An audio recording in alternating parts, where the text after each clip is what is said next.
একটি ছেলে বা একটি মেয়ে ফ্লোরিডাতে নিহত হয়েছে নৃশংসভাবে। ছেলেটির ডেড বডি পাওয়া গেছে, আরেকজনের ডেড বডি এখনও পাওয়া যায়নি, যেটা আমরা শুনেছি। আমাদের মন্ত্রণালয়, আমাদের ওয়াশিংটন ডিসির mission, Bangladesh embassy, state department, FBI থেকে শুরু করে সকল সংশ্লিষ্ট এজেন্সির সাথে আমরা যোগাযোগ রাখছি প্রতিনিয়ত। আমি ব্যক্তিগতভাবে দুজনের গার্জিয়ানের সাথে আমি কথা বলেছি। একটি মেয়ে বৃষ্টিও যে নিহত হয়েছে, ওর ভাইয়ের সাথে আমি কথা বলেছি, এবং ছেলে লিমন, ওর বাবার সাথে আমি কথা বলেছি গতকালকে।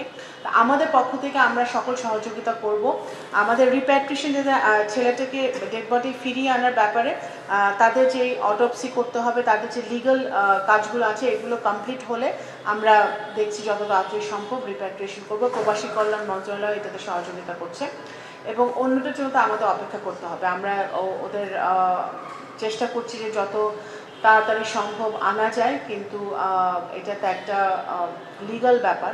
তো সেই জায়গাটায় আমরা যুক্তরাষ্ট্রের সকল স্টেক হোল্ডারদের সাথে আমরা গভীরভাবে যোগাযোগ রাখছি। আমরা দাবি করব বাংলাদেশ থেকে এবং মন্ত্রণালয় থেকে যাতে যুক্তরাষ্ট্র এর ইনভেস্টিগেশনটা ভালো মতো করে, দ্রুততার সাথে করে, এবং যারা এই নৃশংস ঘটনা ঘটিয়েছে সেটা বের করে যেন তাদেরকে বিচারের আওতায় আনা হয়, সেটা অবশ্যই আমি চাই।